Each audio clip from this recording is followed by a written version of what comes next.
and welcome everybody to Podcasting Them Softly, episode number 4. Hey, Frank. Hello. Today we're gonna have a good show today. We got lots to talk about. We are going to Frank's going to provide some thoughts on the Avengers Part 2, Avengers Ultron, whatever they want to call it. He's going to talk about Age of Ultron. Age of Ultron. He's going to talk about it because he saw it. We're going to talk about our top 5 movies coming out to see this summer, given that it's the first weekend of the summer movie season.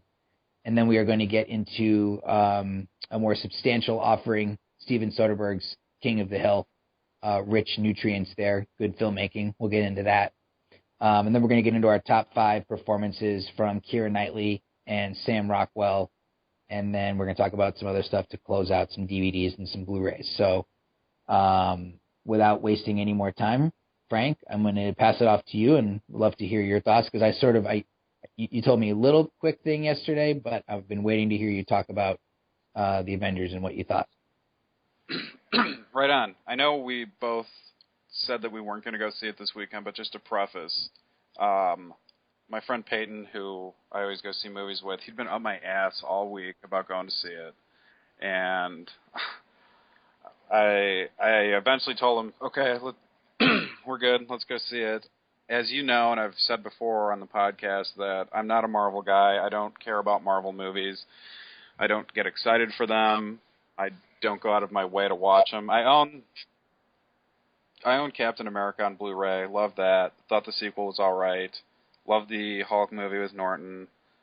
Loved Guardians of the Galaxy. I'll just say that. I loved that so much more than I thought I would. That's by far the best Marvel movie, in my opinion. As for the first Avengers, I did see that in theaters. I didn't care for it. I know everybody else in the world loved it, and I'm in the minority on that one.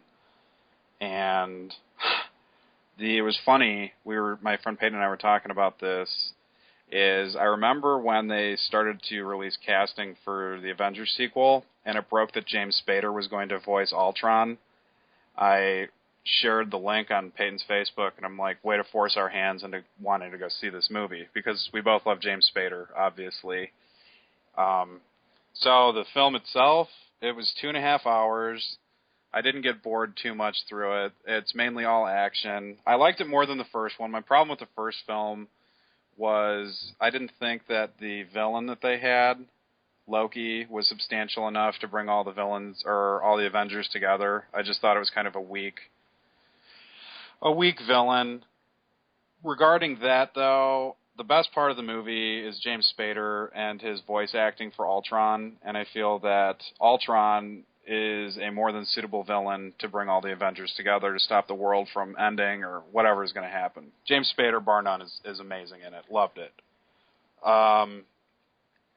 Aside from that, it just gets bogged down in unnecessary storylines.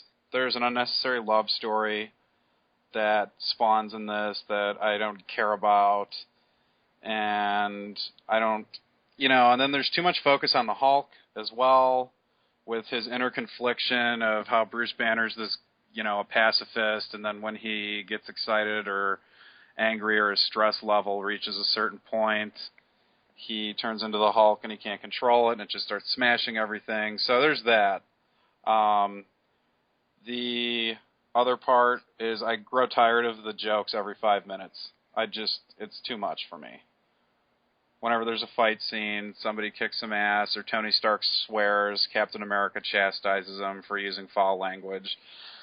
Basically, where I come from with this, and I know you are along the same lines with me, is Christopher Nolan and to a part, Tim Burton and Zack Snyder really spoiled us when it comes to superhero films. And I look at the Burton Batman movies, Man of Steel, the Dark Knight trilogy, the upcoming Batman vs. Superman. I look at those as films.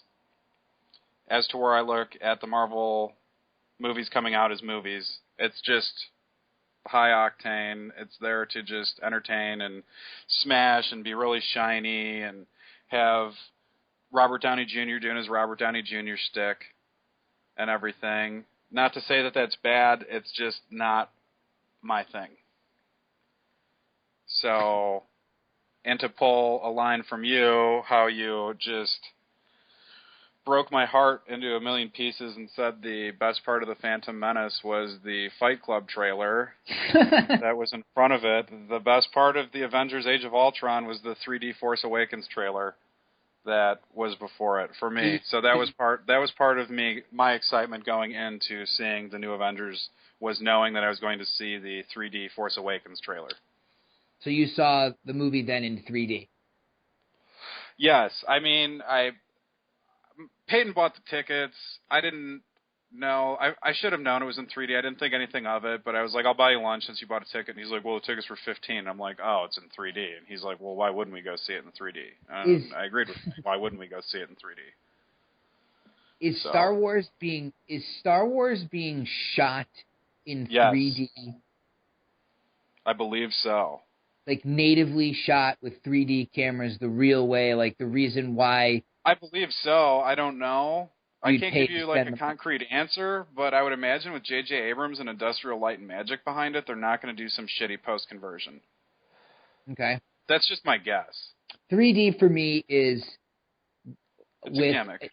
With a few exceptions that I have seen, and there have been a few, most notably Hugo.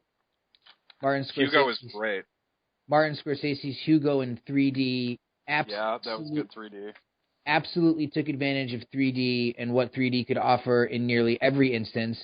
Robert Zemeckis' use of 3D with the Christmas Carol and the Polar Express, I thought also were very solid, very innovative uses of the technology. But Avatar, the first time I saw Avatar in 3D, I'm not going to lie and say that I wasn't blown away. I was. I don't watch the movie repeatedly on Blu-ray. I own it. I've put it on like once or twice. But, you know, the first time I saw Avatar in the theater in 3D IMAX, it was pretty astonishing. But I'm not like just willy-nilly paying an extra $5 to see a movie in 3D just because they're going to do, like you said, a shitty post-conversion or even just a normal post-conversion. The 3D holds no appeal. I want to see movies, like if I go see the Avengers 2 or, Age of Ultron, I will track down a 2D showing. Right. I'm not going to go out of my way on a home video. I don't own a 3D TV. I think my Blu-ray player is 3D, and I have a couple 3D Blu-rays like Hugo and whatever came in a bundle. Because I thought one day I'll get a 3D TV, which I ended up not getting a 3D TV when I bought a new TV. But I will say that as far as 3D goes, obviously Avatar goes without saying. And Tron Legacy I loved in 3D. Thought that was perfectly suited for 3D. That also was visually spectacular in 3D. Life of Pi, I think you have to see that in 3D as well. Yes. Because watching that in 2D as opposed to 3D is not going to be the same experience. I would agree with you on that as well. That movie was also amazing in the 3D format. So, just to sum up Avengers, I'm sure people are going to love it. People who love the first one are going to love the second one. For me, it was something I'll probably never watch again. There you go. All right. Well, I will offer my comments when I do see it. If I don't see it in the theater, I will check it out on Blu-ray. I gather that there will be a longer, quote-unquote, director's cut or an extended cut or some sort. So if I don't get a chance to see it in the theater for whatever reason, then it'll be something to look forward to, I guess, in some respect, when it lands at home and I can watch it in my living room. But why don't we go into our top 5 most anticipated movies for the summer? Unless there's anything more you'd like to add on the Avengers. Don't want to. No, good. Let's go to the top 5 summer movies. You want to do yours? You want me to do mine first? You want me to? Yeah, I'll go. I'll go in essentially descending order, since that's what we're going to do from this point forward. My fifth one, Straight Outta Compton. I saw the trailer for it. I didn't think I was going to have any interest in it, and the trailer grabbed me, and I thought it looked good, and it made me realize, or I should say remember, the importance of that music and of Oh, geez, I just totally blanked. What is it? Help me out here. NWA. Yeah, NWA. I thought Paul Giamatti looked awesome in it. And I thought the movie looked good in general. But, my buddy Peyton came over. He's like, dude, you seen the Straight Outta Compton trailer? I'm like, what do you think? He's like, you gotta watch it. So we put it on my TV, and I was like, you know what? I'm actually going to go see that. That looks good.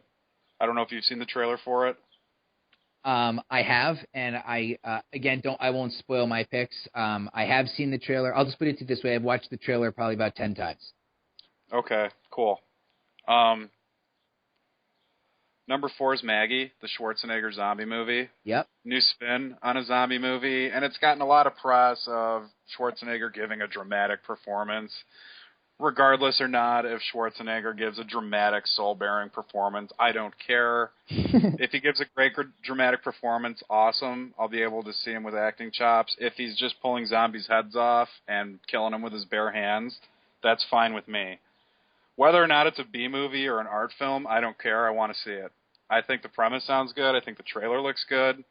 Really enjoyed it. Me too. Looks good. The number 3 is Poltergeist. Saw the trailer for it when I saw Ex Machina, which I still don't think I'm saying it right, in theaters. And I loved it. I thought it looked awesome. Poltergeist is a classic. It's something that you can't really fuck around with too much, although all the classics kind of got redone.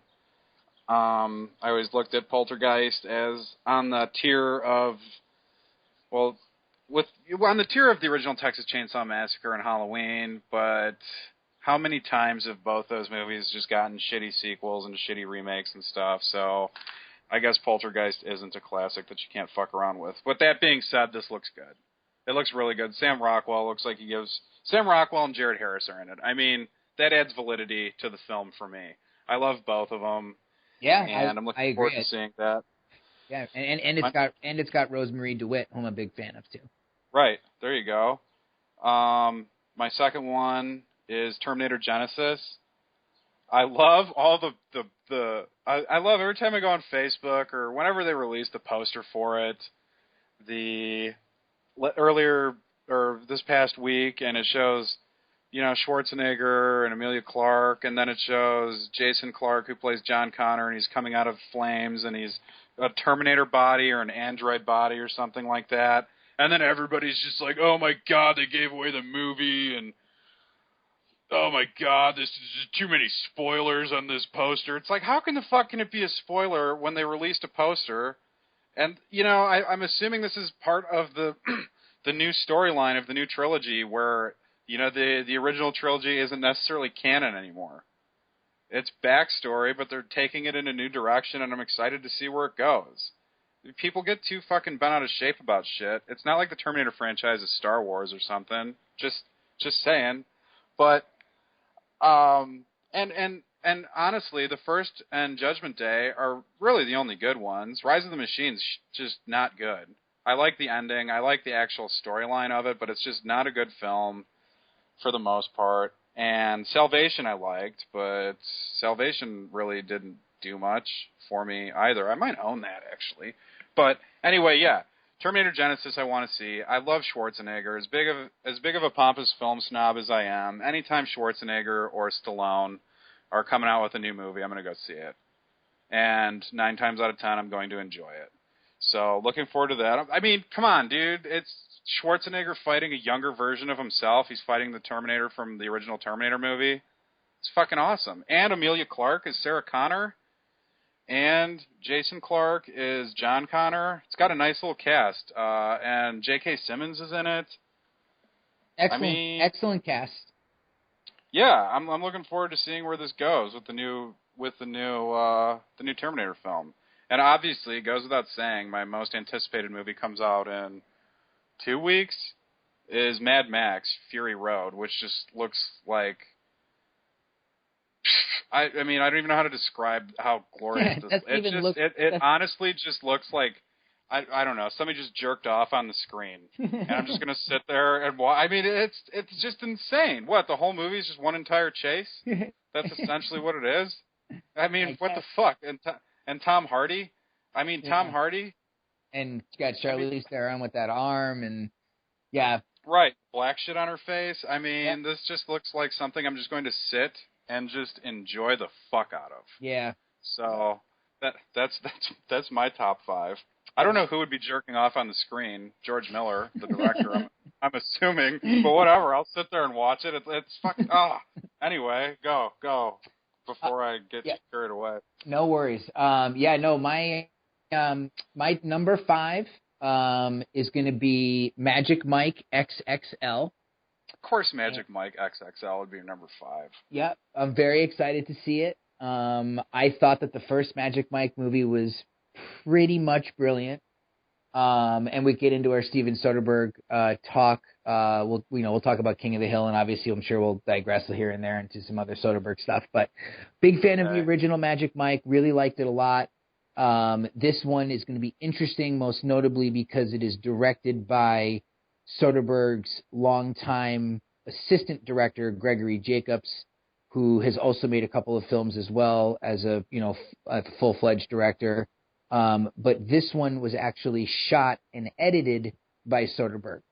So it'll be interesting to see, a movie that's not directed by him, but that he was the cinematographer and editor on. I'm a Soderbergh nut, so I can't wait to see it. Number 4 is F. Gary Gray's Straight Outta Compton. Like I said, I have watched the trailer repeatedly. Excuse me. Big fan of that music. That was when I was, growing up, when I was, 10, 11, 12, 13, starting to buy CDs on my own. Definitely, one of the many white boys listening to NWA, in the suburbs. And, while definitely not being anywhere near the, the race riots that accompanied this, the emergence of that music, that this movie is clearly going to show.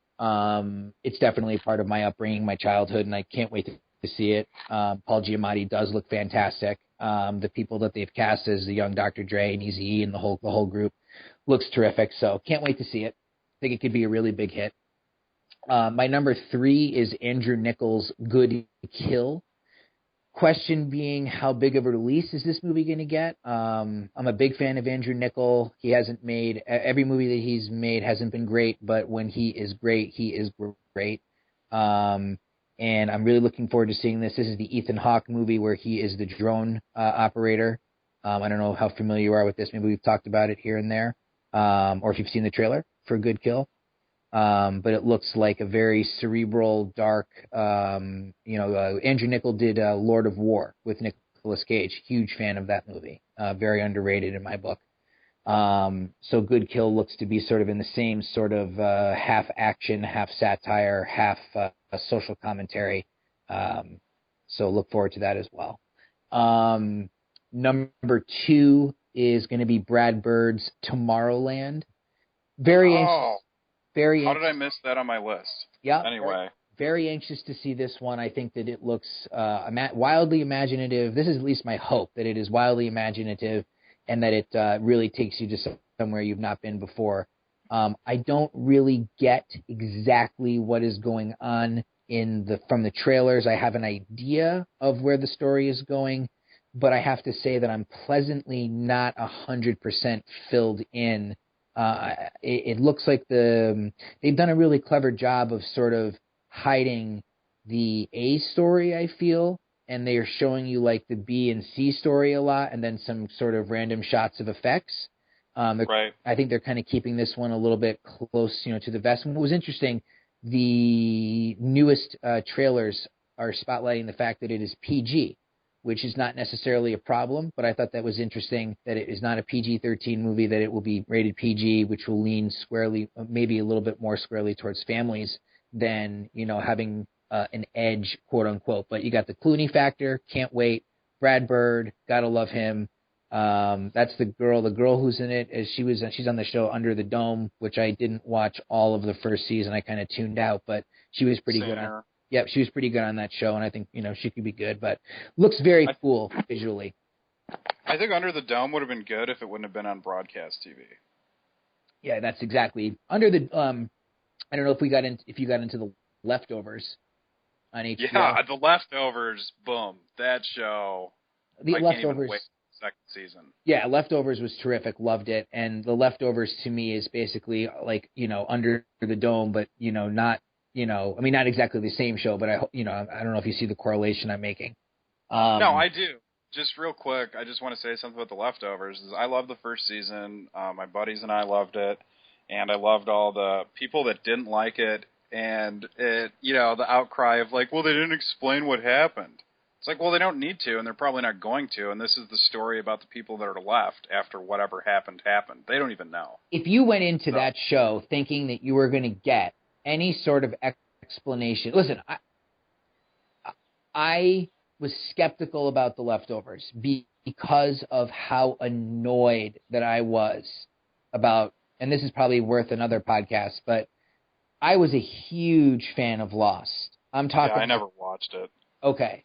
I was addicted to Lost, and I hated the finale to Lost. I felt cheated. I thought it was garbage. I couldn't stand it. And that finale has soured me on Lost. So really did. Like pissed me off. And it was abundantly clear that they didn't know what the fuck they were doing, and they can bullshit themselves in the media all that they want. They didn't know what they were doing. What was initially clever and mind-bending and wild and cool and worth me racing home through Los Angeles traffic to get home and see it before I had TiVo or DVR back in the day. It seems so long ago. That show was my crack rock. And they shit all over it, in my opinion, with the finale. I hated it. So that being said... I love this. So I can just feel the anger. I was annoyed. I was really annoyed. And so with that being said, The Leftovers appealed to me. There were two factors about The Leftovers that were initially very appealing. The Peter Berg factor and the fact that it was based on a book written by the guy who wrote Little Children, which I think is a great movie. I don't know if you've seen Little Children is fantastic. Okay, we'll do a podcast on that one too. I'm glad you're a huge fan. In any event, those two, the Peter Berg, Tom Perrotta factors outweighed the Damon Lindelof factor. And isn't that the guy that's on the Leftovers, Lindelof, the clown? Yeah, okay. So I said to myself, I'm going to try The Leftovers. We're going to see what happens. I'm never going to expect them to answer the questions that they're going to raise on this heady, beyond unexplainable concept if everyone just vanished. There is no satisfactory answer for such a crazy idea. So I said to myself, I'll give it a chance. Slowly became addicted, think it's terrific, but I have set my expectations in a sort of a different way. So hopefully whenever it comes for that show to end, they stick the landing. In any event, get back to the summer movie preview. Number one for me, without a doubt, Mad Max. It looks, like you said, like an orgasm. It doesn't even look real. It looks just, it looks too real to the point where you're saying this can't be real. I don't understand the guys going back and forth on those massive pogo sticks. I don't understand the people playing a rock concert in the middle of the whole thing. Don't care. It looks absolutely insane. George Miller is a nut. I love the two Babe movies. And obviously the original Mad Maxes are a blast. This one looks to just be the end all be all of watching shit explode. And, Tom Hardy, the whole cast, the whole idea. I'm slowly starting to put together the pieces. It's like the first few times you watch that trailer, it is so overwhelming that you're not even paying attention to anything else except for the visuals. Am I right? Right. I don't think you have any idea what the fuck's going on. Yeah, exactly. And then with the new trailers, it's like, okay, he gets released at the beginning, and I don't know. Some sort of group of 5 supermodels that are barely dressed that are being being dragged around the desert and they need to be protected and whatnot. I'm so freaking there to see that. That will be I have the day off on that Friday, and you want to see it at midnight? No, I'll be seeing that movie a first show or second show on that Friday with my dad. We're going to go check that out together. So I can't wait to see it. That's definitely my number one. And then I'll just throw some really quickly, just a couple of other titles out there that we hope we don't get lost in the huge onslaught of summer movies. There's going to be a film called Love and Mercy coming out, which is about the Beach Boys with Paul Dano and John Cusack. And it's supposed to be excellent. I've been hearing like amazing buzz on it. Paul Dano sounds like he gives an amazing performance. There is a smaller film coming out this summer called American Ultra, and it's some sort of marijuana thriller action comedy with Jesse Eisenberg and Kristen Stewart. And I thought the two of them were terrific together in Adventureland. And this one I haven't seen a trailer for, but the ingredients on paper seem like they could be kind of fun. It seems almost like a Pineapple Express, but maybe a little darker and a little bit more serious. The Mission Impossible movie looks like a lot of fun, but I am so irritated with Tom Xenu Cruz at this point after watching the Scientology documentary that he has been soured on me for the moment. And I also wanted to mention the new Judd Apatow comedy Trainwreck with Bill Hader and this fairly new comedian who I'm not 100% familiar with, Amy Schumer. The trailers definitely look sweet, looks funny, looks like maybe a return to knocked up territory for Apatow. And the Jurassic World film. Where are you on Jurassic World? Yeah, right? I thought it was cool. Chris Pratt was going to be in it. And then I saw the first trailer that came out for it, and the bad dinosaur is genetically engineered or something like that, and I just lost interest. Yeah, with it. I don't really care. I don't really care. I mean, it's interesting. I have more interest in seeing Jurassic World than I do in seeing the Avengers, just because the little kid. Yeah, just because the little kid in me really, really, really like dinosaurs, and I want to see like cool dino fighting and whatnot. But that being said, the special effects looked suspiciously not great, and I really would have thought that at this point they would have looked maybe a little bit cleaner. But you know, the Chris Pratt thing is there, and I like him. He's a funny guy. But yeah, I'm not working up a massive head of steam to see it. Southpaw could be a surprise. Yeah, does that come out this summer? Yeah, that comes out late July, I think, and that's the Jake Gyllenhaal boxing film. That looks solid, looks very good. Gyllenhaal, I'm wondering if it's going to be a decent movie with a great Gyllenhaal performance, or if it's... That's what I thought when I saw the trailer. Yeah, like, you know, and you know, as much as I like Antoine Fuqua, for me, he's kind of a filmmaker that is a little too, like, on the nose and blunt, and there's not a lot of subtlety with his films, and I've liked a lot of his stuff. Training Day, King Arthur, I really enjoyed. I was not hot on The Equalizer. I was not a huge fan of that movie. Equalizer was all right. I loved Brooklyn's Finest. I think that's his best movie. Brooklyn's Finest is definitely his best film overall. I don't think that there's any question about that. That had the best script. It had the most surprise. It, you know, overall had the best performances. I mean, Training Day I still think kicked a lot of ass. Yeah, I like Training Day. And King Arthur's fairly underrated. I liked King Arthur a lot too, yeah. Yeah. So Southpaw could surprise. And Jonathan Demme has a new movie this summer, which easily could get lost. Really? Yeah, it's called Ricky and the Flash. It stars Meryl Streep, and I'm trying to remember who the male lead is. Jesus, a fucking Jonathan Demme movie with Meryl Streep. Yeah, that should be number one on my list. I'm assuming that you're being sarcastic. No. Oh, I'm okay. not.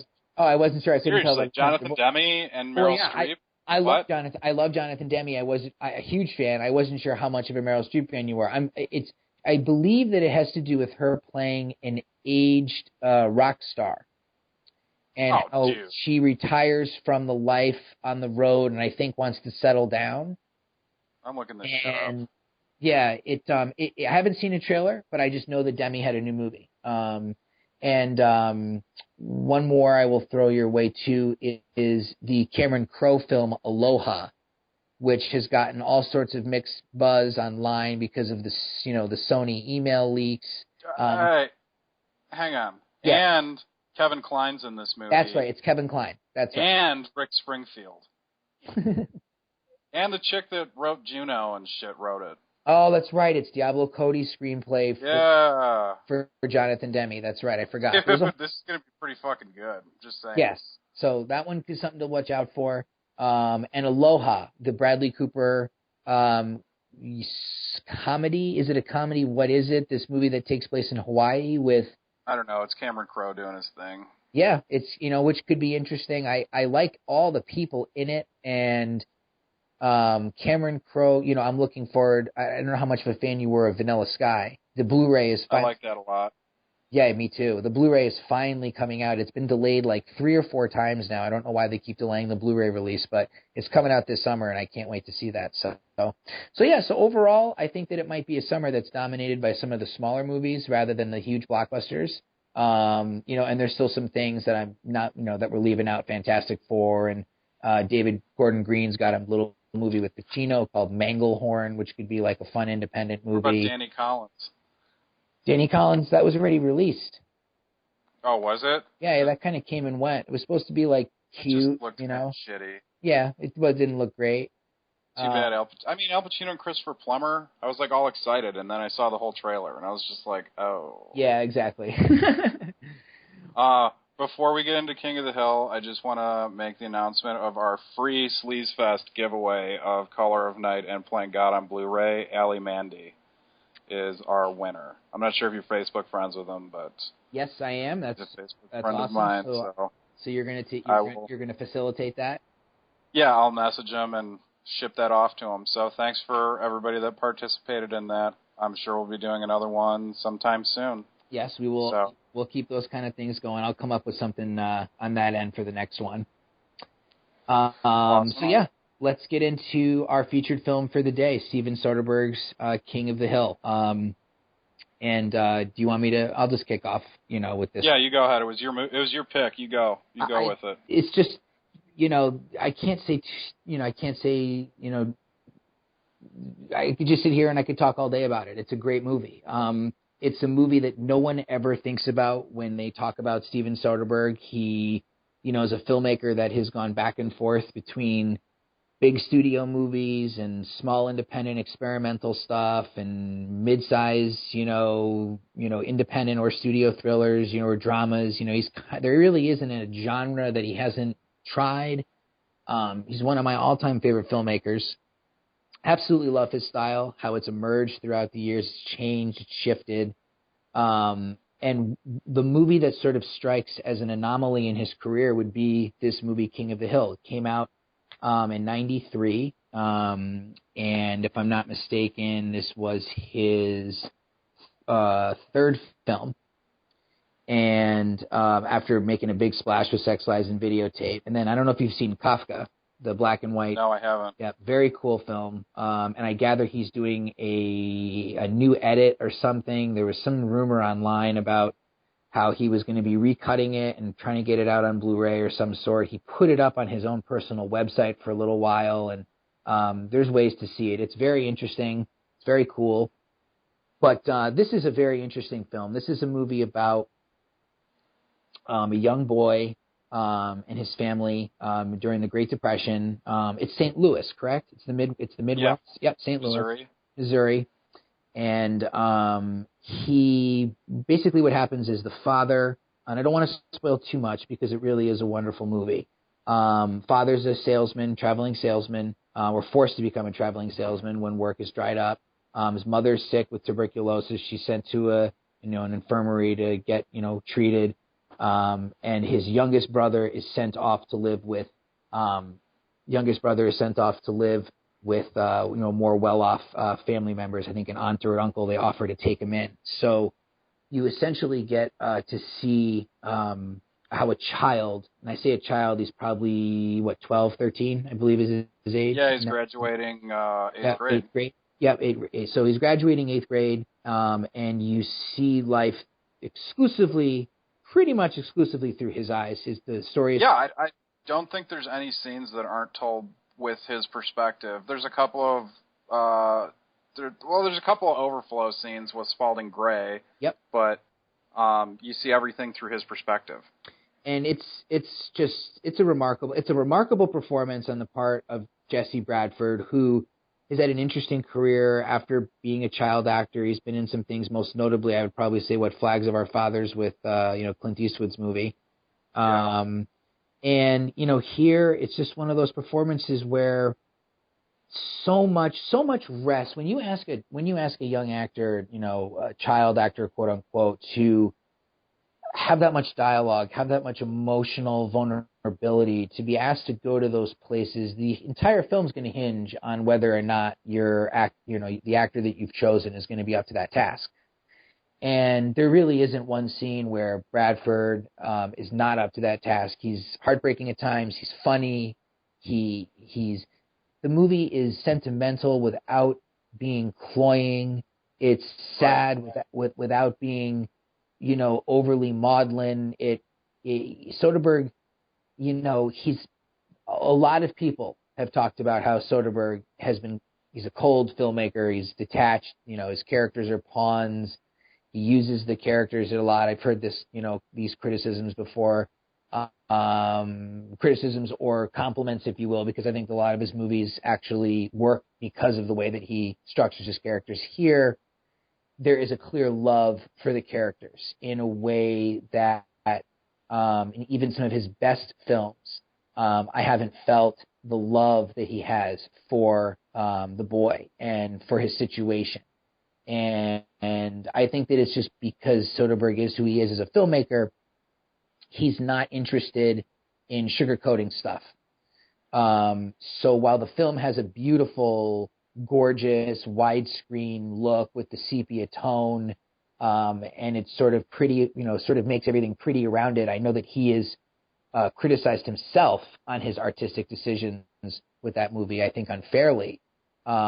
It's just a very striking film to come from Soderbergh, who I think a lot of people think of as more handheld and off the cuff and sort of rough and tumble. And here everything is given that, that fantastic CinemaScope old school look.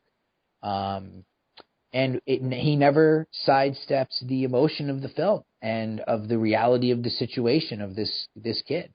And I'll let you get into some of your initial comments. But there's that one scene where, I don't want to spoil everything, but there's that one wonderful, great scene where the boy's very hungry, is forced to imagine what it would be like to eat a plate of food. And he does it with the magazine clippings. And that's pretty potent shit, man. It really is, and it's a movie. And, this is a film that escaped people. It barely got released. It was very well reviewed by critics. They liked it a lot. It didn't get any Academy Award nominations. It completely came and went. And it's a movie that if you see, I'd be hard-pressed to understand how you could ever forget that one scene at the table with him eating like that. So curious to hear what you have to say about it, because I know that it was a film that you hadn't seen. I had seen it once before I revisited it last week, so you've had a chance now to see it for the first time. Yeah, before I get into it, what made you pick this film?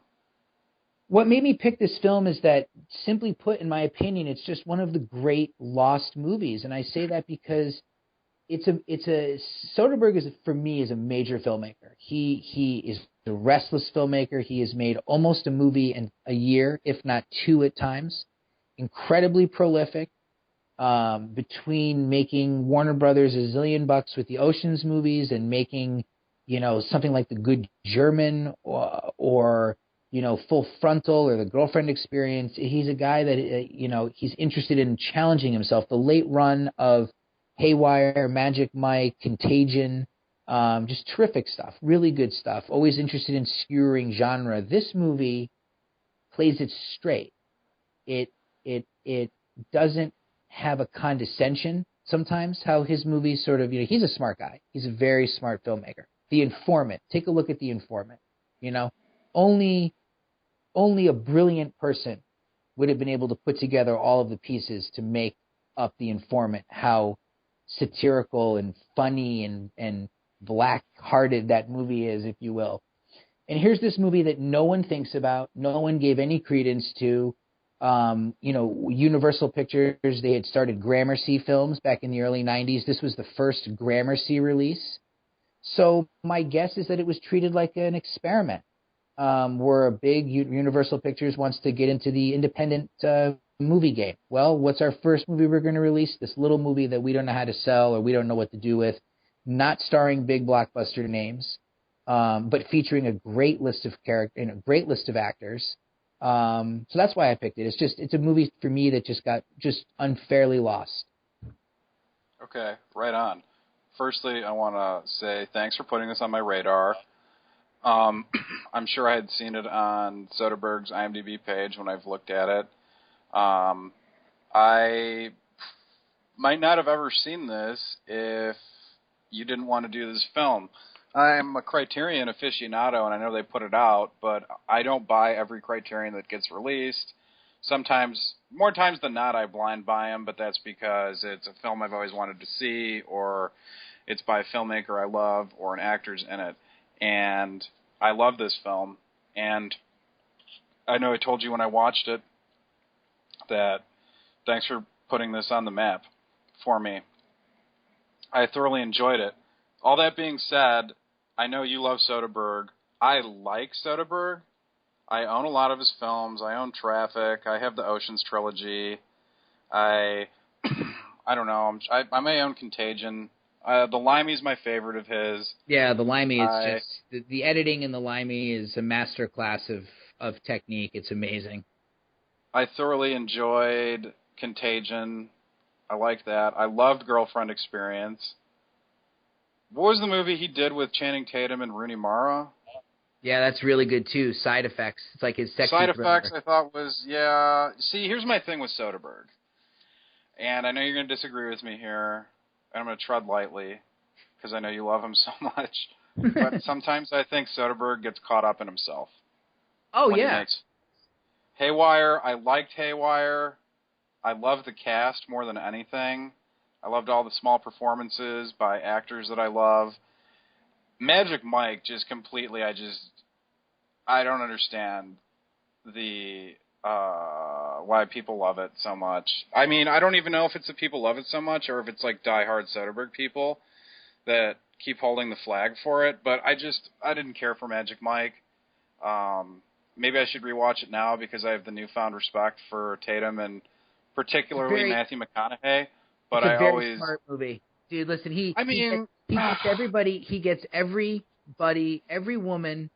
He gives you the promise of seeing Channing Tatum and all of these guys naked, right, or half naked. Yeah, that's fine. Then he waits a half an hour before he delivers any of it. And I'm sitting in the theater with I'm the only guy in the theater with. I dragged my wife to go see this movie in the theater. I wanted to see it more than she did. Your poor wife. Okay.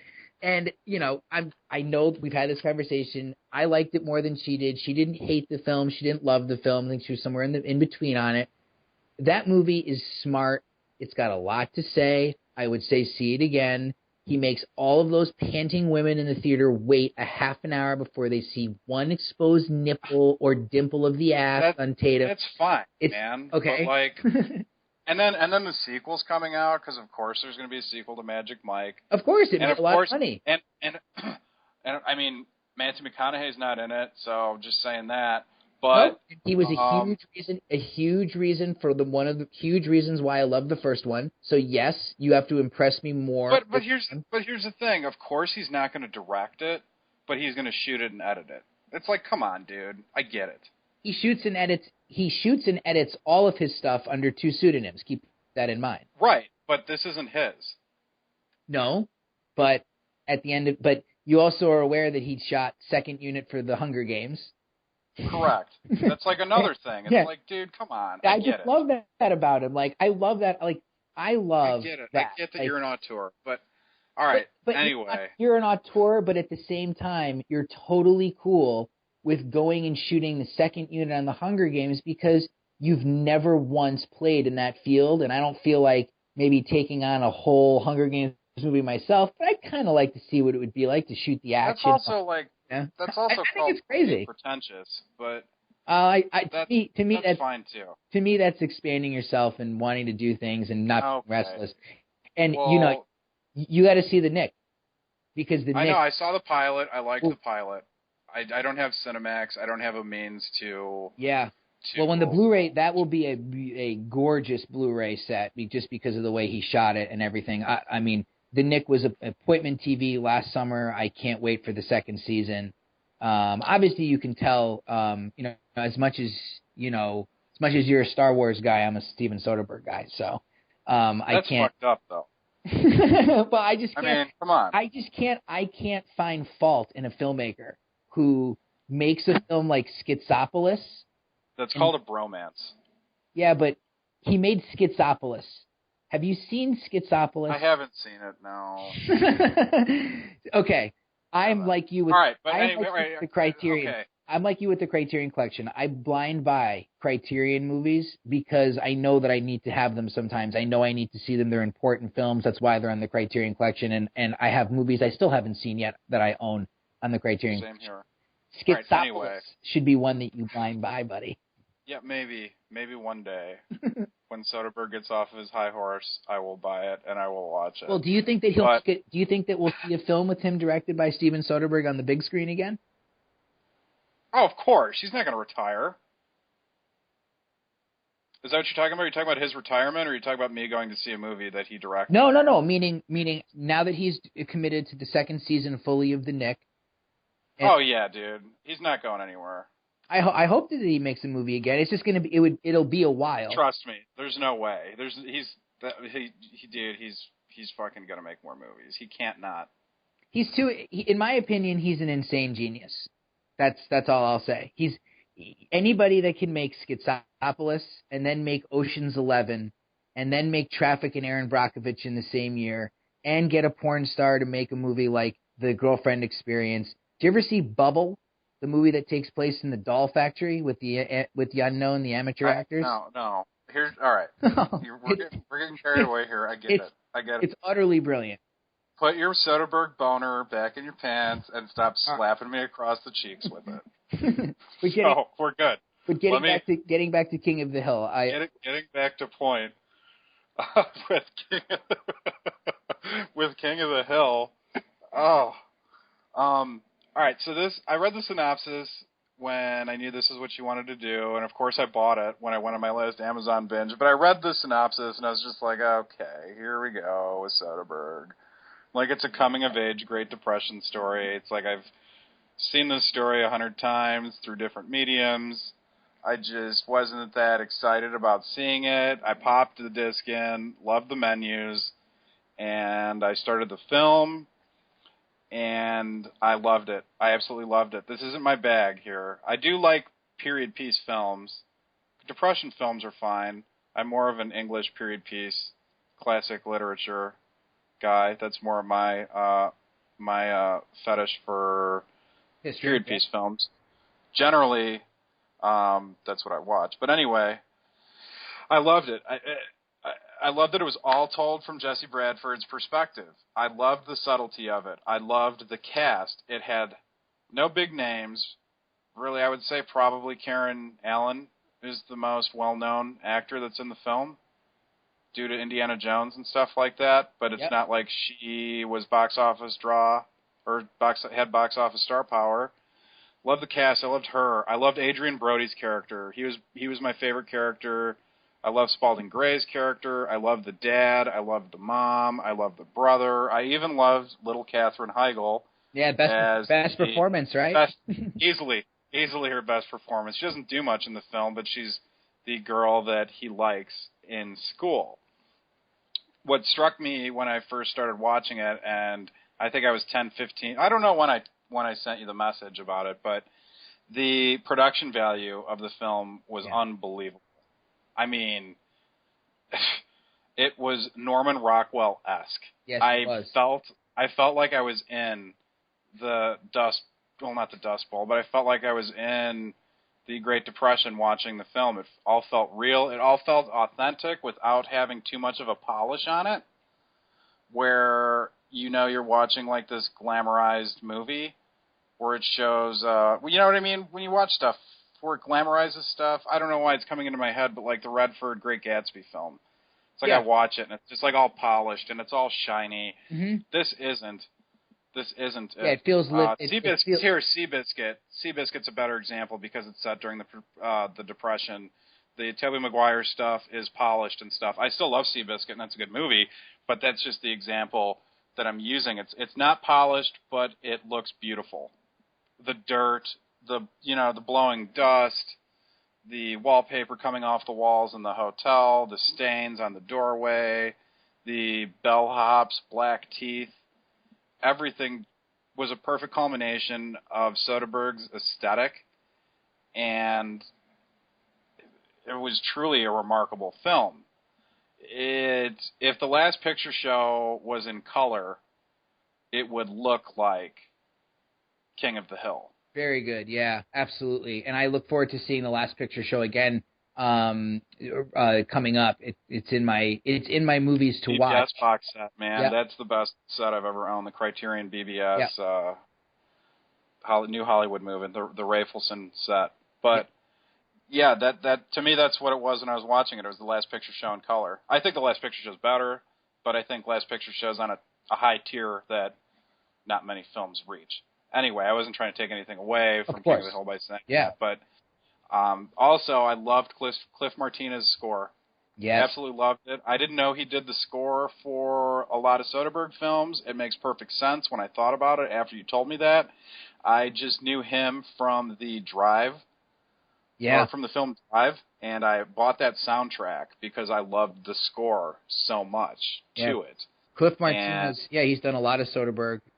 He's also Soderbergh's worked with some other guys too. Martinez has been scoring his stuff for a long time, and I'm pretty sure he did the score to Contagion. And yeah, he did. I looked him up, and Contagion had I loved Contagion. Yeah, me too. I loved Contagion, and that was a fantastic score.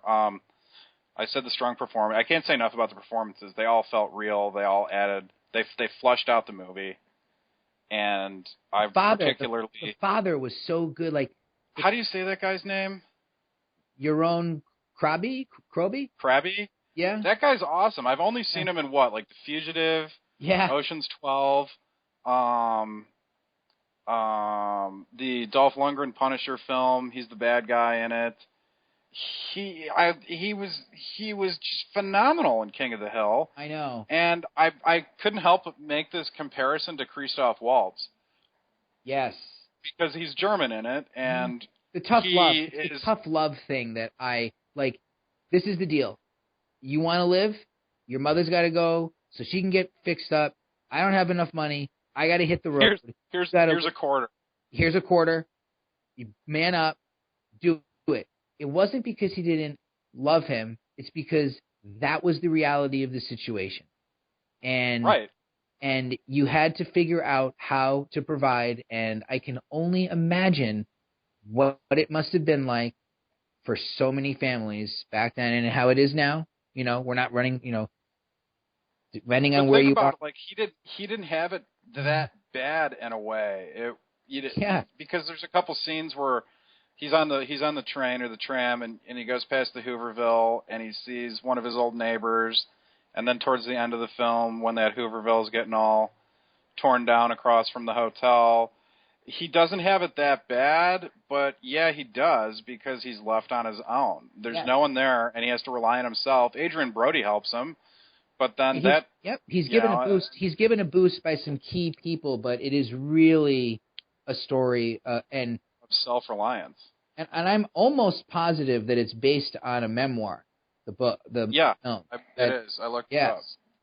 So even more, poignant when you think about it. And if what we're describing sounds again depressing and whatnot, I would err more on the side of realistically moving than I would, overly depressing.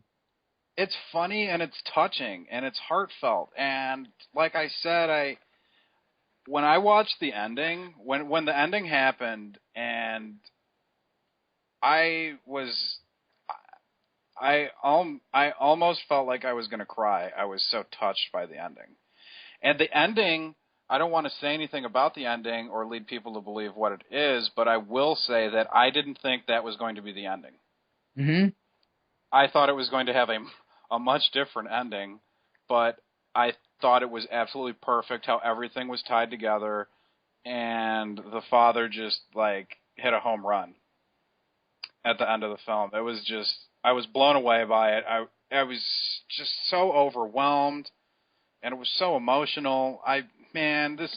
like, I'm going to watch this film again. I'll probably watch it at least once a year. Yeah, it's and, a once. Like, thank you so much for putting this on my radar and getting me to watch it, because I absolutely loved it. It's a once a year type movie. My wife, thankfully she's very patient with, all the movie watching that goes on in this house.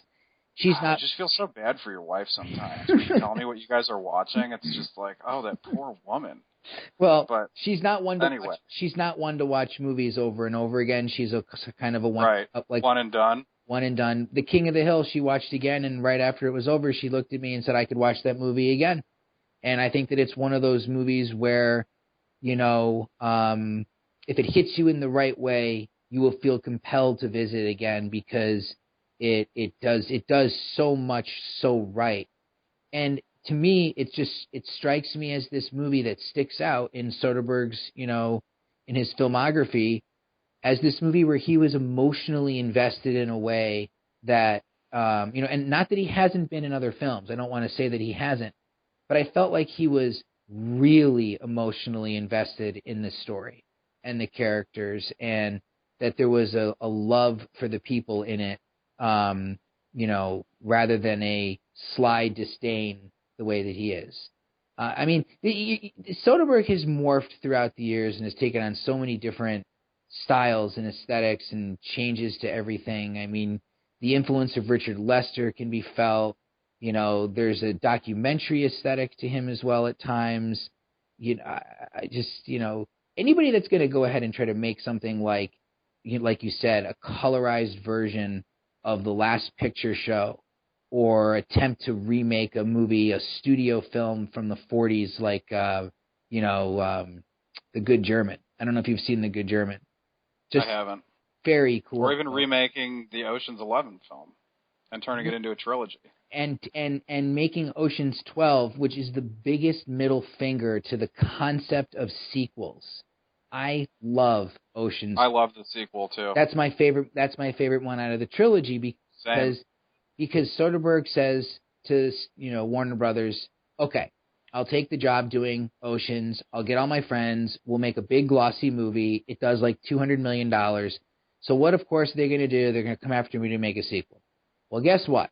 I'm not going to remake the same thing again right away. I'll wait to do that on the third one. But on the second one, I'm going to have it my way. I'm going to make a 60s, 70s styled European kind of a heist movie, kind of a romantic drama, It's awesome. It's so awesome. And when the whole sequence in Ocean's 12 in the hotel where Bruce Willis shows up, it's I laugh every time about that. Like, it's just awesome. It's so awesome. And I just loved how that movie literally wasn't. People hated Ocean's 12 because fuck them if they can't take a joke. Exactly, but it's because Soderbergh's too smart to give you the same thing over and over again. He wants to subvert your expectations. He doesn't want you. He doesn't want to make it so easy for you, which is, again, leads me back to my Magic Mike thing.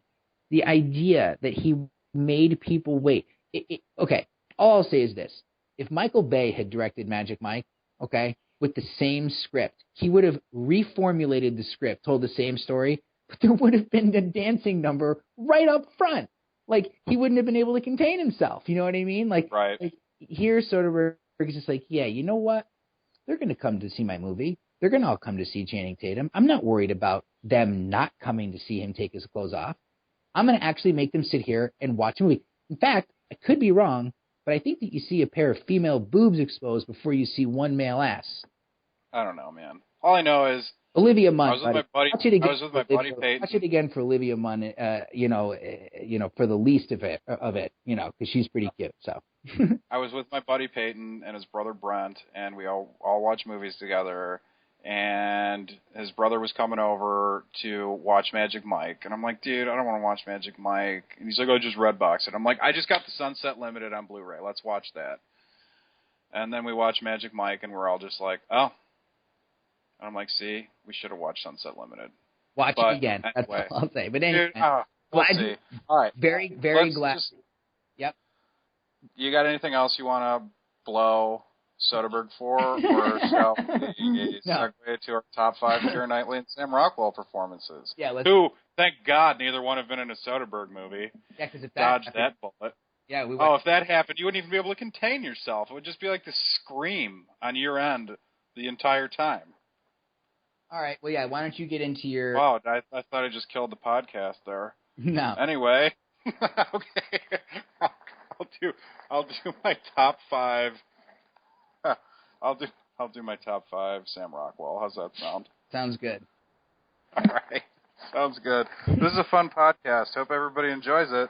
All right, and my number 5 for Sam Rockwell, Galaxy Quest. Love Galaxy Quest. Love everything about it. It's a fun movie. Sam Rockwell is just insane in that. As the super fan that gets dragged along on the journey of the film, I love it. He's insane in it. The movie's insane, but Rockwell gives it kind of that extra over-the-top campy edge, which I don't know if it needed or not, but I love him in it. My number 4 is Iron Man 2. I didn't like the movie, liked the first Iron Man a lot, was all excited for the sequel because Mickey Rourke was in it, and they cast Sam Rockwell. He's always good. Super excited to see it. I remember seeing it at midnight and just being like, what the fuck? But, all that aside, Sam Rockwell is the best part of Iron Man 2. Yeah, he was. He's just the best. He's awesome. The anti-Tony Stark. He's fantastic in it. My number 3 is Seven Psychopaths, which I thought was the perfect follow-up to In Bruges, the director's film before that. Mm-hmm. I thought Seven Psychopaths was just this wild and crazy film, and I thought Sam Rockwell was a standout of a cast that includes Colin Farrell, Walken, Tom Waits. I mean, it was just fantastic. I think Rockwell is absolutely great in that. Number 2, Green Mile. I think that's the first thing I saw him in. Yeah. Small performance, but very memorable.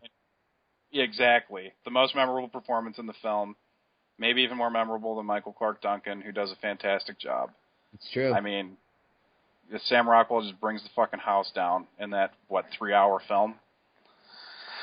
And then my number 1 is Confessions of a Dangerous Mind. I remember seeing the movie. I thought it sounded interesting. I thought, George Clooney's going to direct now. That movie not only shows me that Clooney can direct the fuck out of a movie, but Sam Rockwell can lead the fuck out of it and be a fantastic leading man, and given complex material that, in a way, sounds asinine, because that's what the plot of Confessions of a Dangerous Mind is. Is it a true story or isn't? I don't know. I mean, I don't know. I've watched the film probably 10 times. Love it each time I see it. But it is incredibly poignant and touching for as loony as the film is. Yeah. I love it, and I think Sam Rockwell is just unbelievably great in it. So, those are my top 5. Give me yours.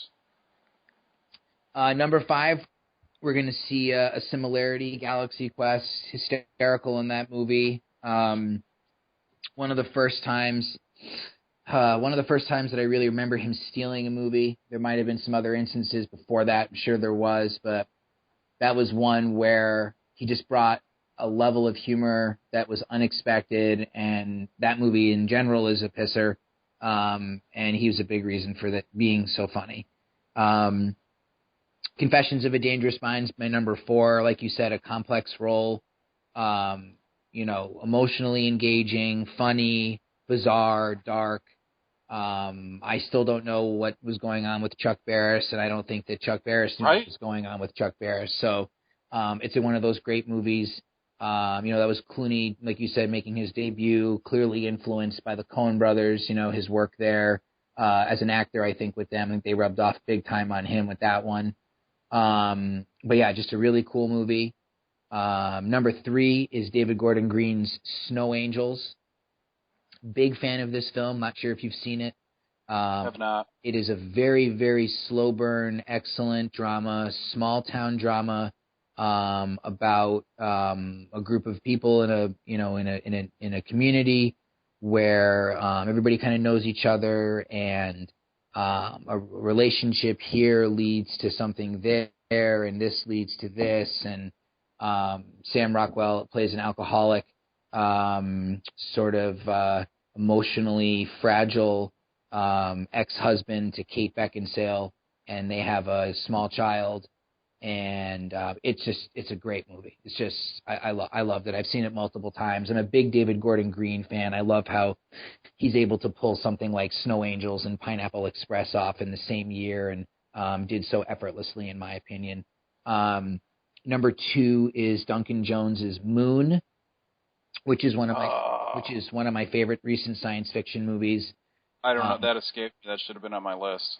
Yeah, Sam Rockwell giving just a tour de force performance, really, at the end of the day, as a guy working on the moon alone, colonizing, well, not colonizing the moon, but essentially being a worker, gathering materials and samples and rock and looking for this, that, or the other thing. And I will never, ever hesitate. I will never spoil what's going on in Moon on a conceptual or narrative level, but it's a one-man performance, one-man show type movie. It's Rockwell, I think a few cutaways to some other people, but it's truly a tour de force performance for him.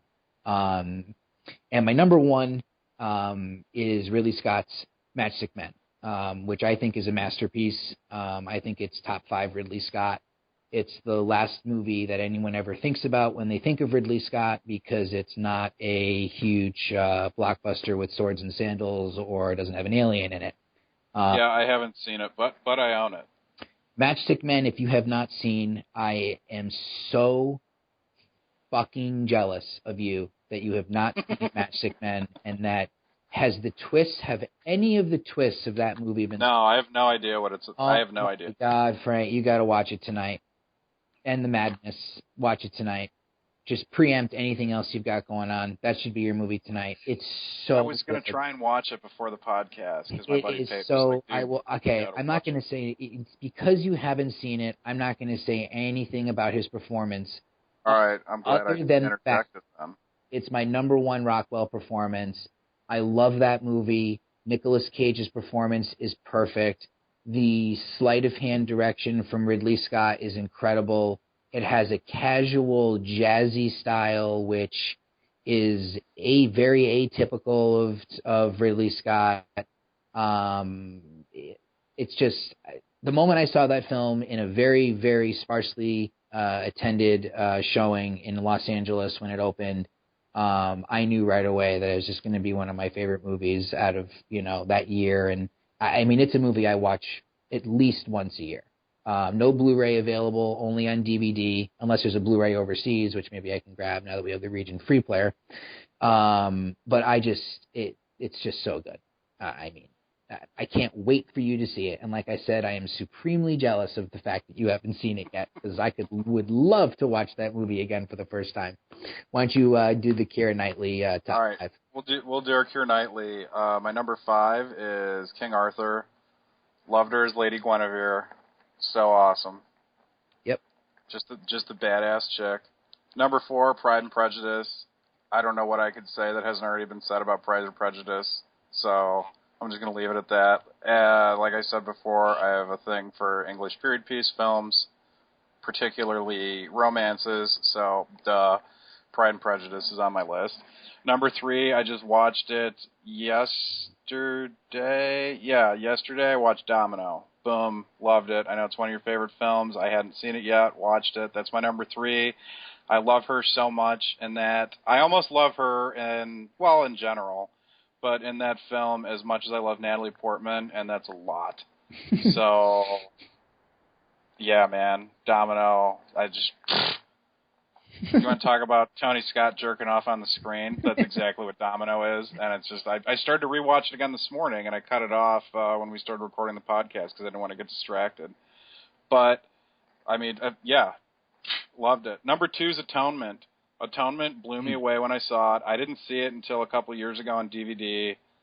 I don't know why I didn't see it, but I watched it, and I was liking it a lot, and then the ending happened, and then just everything fell out from the bottom for me, and I was completely enamored by it, and that fucking movie, man, is...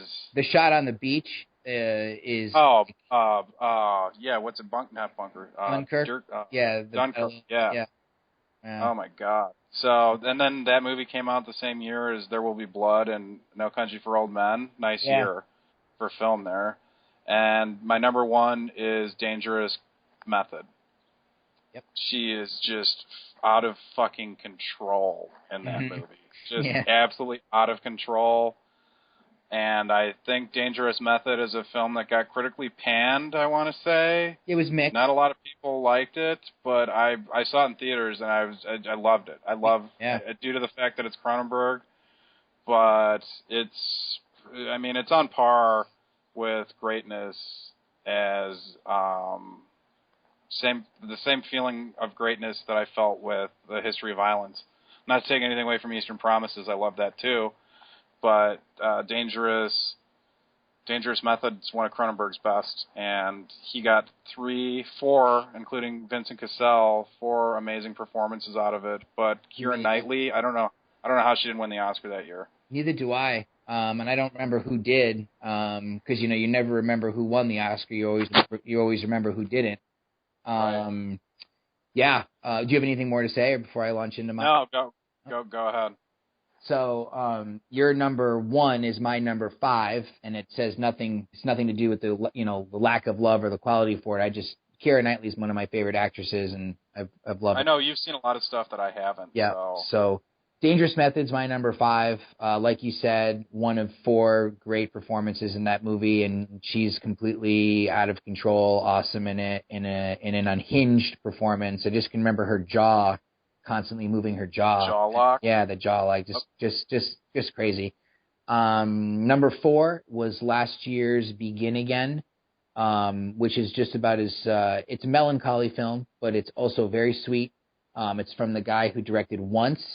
I absolutely loved Once, fell in love with that movie immediately. And Begin Again is another musically inclined film. And it has Mark Ruffalo and Keira Knightley as sort of lost souls in New York, and they sort of cross paths with each other. He's kind of suicidal, and she's not really sure what she's doing with her life, and they get together and they decide to record an album in New York City, like a live album. They're going to record in the subway, they're going to record in an alley, they're going to record on a rooftop, and I just loved it. I thought it was great. Number 3 is Mark Romanek's Never Let Me Go, which is one of the most underrated movies in the last, 10 years or whatever. I don't know if you've had a chance to see it. No. Carey Mulligan, Keira Knightley, Andrew Garfield. The story of, you'll like this because it's science fiction and it's, British, not necessarily period piece, back in the day period piece, but do you know anything about Never Let Me Go? Do you know what it is? I don't. You don't. It's the story of, basically it's kind of like the serious version of The Island. Okay. Adults, in the future, we've been able to create clones, and the clones all live in this cut away from society sort of, existence, and, they're harvested when they are, needed, and you would be blown away. Never Let Me Go, incredible. Alex Garland, who wrote Ex Machina, he wrote the screenplay to Never Let Me Go, based on a book, and directed again by Mark Romanek, who did 1 Hour Photo. Can't say enough about Never Let Me Go. Very good. It's troubling. It's morally and thematically probing. It's a very rich movie. Visually, it's pristine.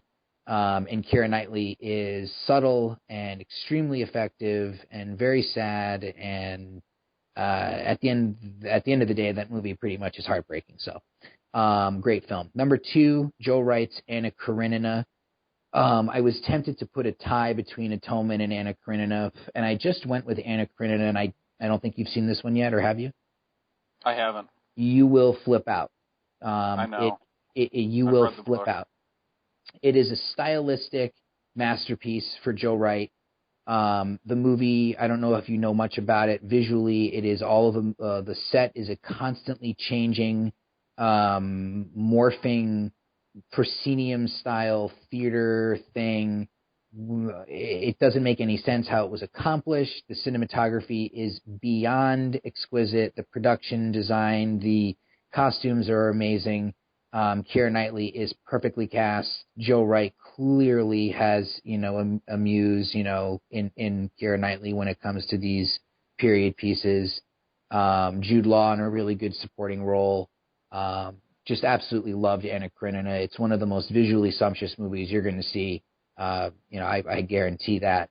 And my number one, without question, not even a hesitation, would be Tony Scott's Domino. One of my absolute favorite films of all time. It's celebrating its 10th anniversary later this year in October, and we will have a devoted show to that film. She completely went all out in that movie, shattered the image of the Pride and Prejudice girl with the shotgun and the short hair and the cursing and the screaming and the flipping out and, acting all tough and just so many memorable scenes from the lap dance scene to the sequence at the end in the casino to the opening sequence before those amazing opening titles. She just really grabbed that role by the balls and ran with it and had a lot of fun. And, the match, I think, for Tony Scott and her was pretty much perfect. He captured a great spirit and essence in that performance. And I think that, maybe it was the British thing. You could just tell that it was a good pairing for the two of them. So that's easily my number one. And I can't wait to talk more about the movie in general, later this year. Without a doubt. All right. We're running out of time. So let's quickly brush over anything watches. Yeah, anything notable? I watched Mr. Babadook. Duck. Yep, Mr. Babadook. Yep. Last night, I watched it because I see a lot of people talking about it. I know William Friedkin loved it, and I think Shout Factory or somebody just put it out on Blu-ray. It was on Netflix, and I haven't seen it yet. I think it was interesting, but very irritating. It seems too smart for its own good. Gets caught up in itself, and when it was over, I just had a feeling of, so that happened. So I wouldn't watch it again. I'd recommend you watching it. I'd be interested to get your take on it, but it's in my Netflix queue. Yeah, it's just nothing. I don't know. Then I watched Domino. Love Domino. I'll probably watch it again sometime soon. I look forward to us discussing it for our feature film of the week, and it's just a non-stop, in-your-face film. Intense editing and performances. Loved it. And then I watched 15 Minutes. I know you spoke to me about that a couple weeks ago, and I bought it for cheap, and I watched it, and you're right when you say it's consistently interesting, but it's just, to me, not a good movie. Yeah. I won't watch it again. I'm glad I watched it again after we spoke about it, but I don't think I'll watch it again. Yes. So consistent, interesting, if unsuccessful, is what I would refer to that movie as being. Right. So that's what I watched. What about you? Nice. Had a chance to catch up with a movie called Straight Time, which I was really anxious to see. This is a movie from 1978 with Dustin Hoffman. I was one of the many movies I'm catching up with from, the 60s and 70s that have escaped me throughout the years. This is that great, heist film with Dustin Hoffman playing a complete badass. Michael Mann, uncredited work on the script. You could definitely feel his paw prints all over that film. Really enjoyed that movie. Another one from sort of that time period, I watched Richard Lester's Petulia from 1968.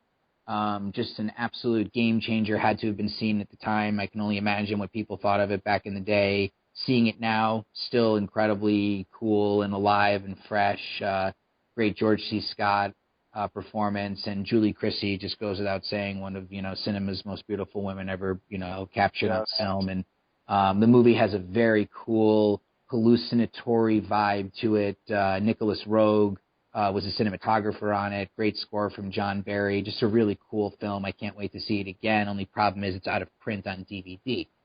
Also had a chance to catch up with Mad Dog and Glory from 1993. Just a great comedy with Bill Murray and Robert De Niro and Uma Thurman, where this is sort of when De Niro was flexing his early comedy muscles, after a few sort of attempts, with, Midnight Run and King of We're No Angels. Yeah. Before he became Mr. Comedy, with Analyze This and Meet the Parents. But this is just such a good flick, Mad Dog and Glory. John McNaughton, such an interesting filmmaker, has been for years. And it's just so cool to see Bill Murray playing the gangster and, De Niro playing the quote-unquote straight guy, to Bill Murray. And just a really fun movie. Definitely snuck by a lot of people back in the day, and a movie that, I saw when I was younger, but really had a newfound appreciation for it just recently. So those would be really the big ones I saw over the week. I also saw, obviously, All That Jazz for the first time, and it haunted me all week. Good, because we're gonna do that for a podcast one day soon. So yeah, that's about it from me. And next week we should have another good film to talk about. Why don't you introduce that? Yeah. Next week, well, first I want to say thanks, everybody, for listening and your support and people that took part in our free giveaway and everything. We're still having a shit ton of fun doing this, and the feedback is just fantastic. And just thanks, everybody who's listening, YouTube, iTunes, our website, everything.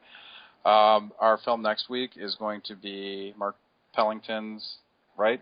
That's the director? Yep, Mark Pellington, yep. Yeah, okay. Well, it was my pick, so I guess I should know. Anyway. We're going to do Mark Pellington's I Melt With You, which knocked me on my ass when I saw it for the first time. It was just a fast burn, as fast of a burn as a film could be. That's what this movie is. And it strikes a personal and emotional chord in me, like many films have not. And I felt a connection and a deep-rooted appreciation for this film. It's very dark. It's very intense. It's very in your face. It's a 90-minute movie about friends who get together once a year and their lives haven't turned out the way they planned on when they all met each other in college.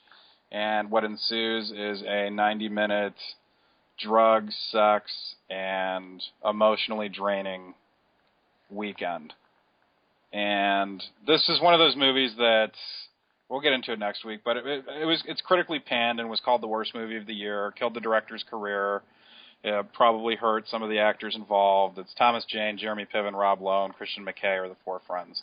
Small cast, and I love this film so much. I can't wait for you to rewatch it. I can't wait for us to talk about it. And it's available on Netflix and Amazon Prime for those people who have it, so you can catch up, watch it at your own risk, because we'll be talking about it next week. It's a very intense movie. And we'll be doing the top 5 of Rob Lowe and Carla Gugino, who are both in that film. So well, I look forward to seeing it again. And, it's another great talk. Thanks a lot to everybody for listening. And thanks a lot, Frank. Yeah, man. All right, we'll catch you guys next week.